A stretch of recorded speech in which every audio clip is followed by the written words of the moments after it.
guys, it's Brownie with Eternal Harvest, and today I'm here to show you how me and my son made this longboard from plywood. Stick around. So first we started with an 1/8 inch sheet of plywood, and I would suggest maple ply. This is Luan ply, and it really wasn't sturdy enough. So if you go with maple, it should be good. I also now suggest cutting the strips the lengthwise of the sheet of ply rather than the widthwise. I think it's stronger that way, and these are just little things that we've learned along through this process. Next, we took 2 wooden 2x4 blocks on either side of the sheets of ply, and we're going to laminate them together, but we wanted to create kind of a dip shape to give the board a little spring.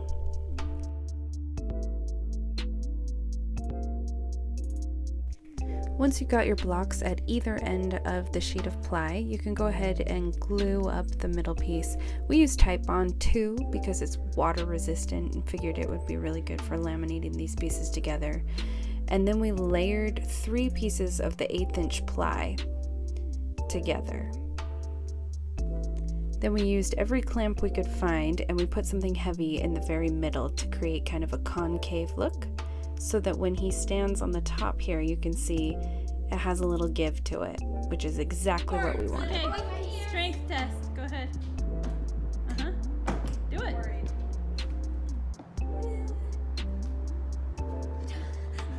Giant hump.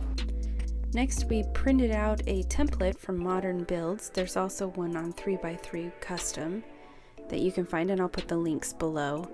But we used this template to create the size and the spacing we wanted. The template was for 39 inches, and we decided to go for 37 inches.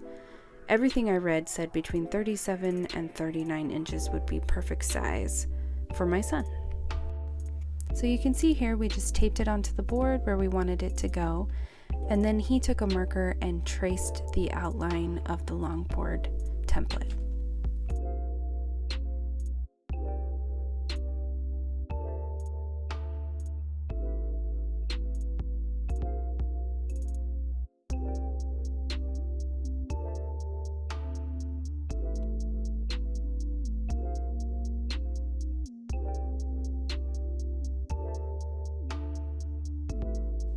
Once it was traced, we grabbed the jigsaw, clamped it down, and began to cut out the shape of the longboard. I do think it would have been better to make the longboard a little bit wider than the template asked for. It came out a little thin, and I think if I were to make it again, we'd make it a little bit wider. Next, we sanded down the edges and kind of perfected the shape a little better. The jigsaw was a little rough. My son cut it out, and he's 12. He did a pretty good job for his first build, and we had a lot of fun with this one.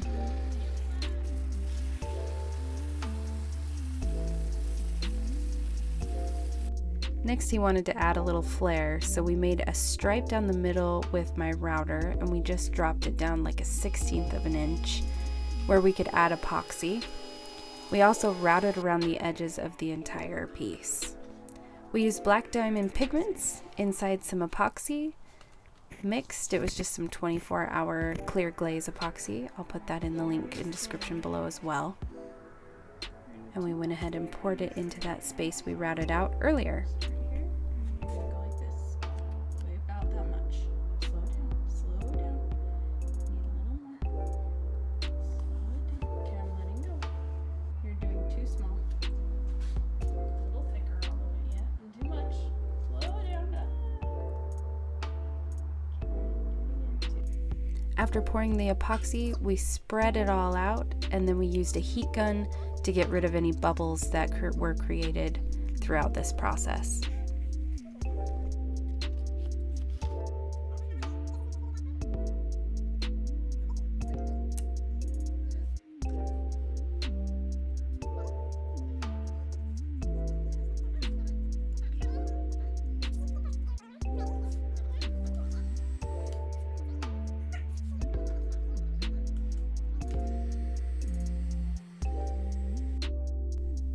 Next, we waited 24 hours for that to cure properly, and then pulled the tape off and sanded down the edges and anywhere that the epoxy had seeped out, which wasn't much. That tape did a pretty good job at keeping it where it was supposed to be. Then we went ahead and drilled the holes and attached the trucks and wheels according to the directions of the package. I can also attach those below. And that's it. We sealed it up with some spray, and it's been great. As usual, thanks so much for watching, you guys. If you have any questions, I'm happy to answer. And if you like this video, don't forget to hit the little bell below, subscribe, and give me a thumbs up. Thanks so much.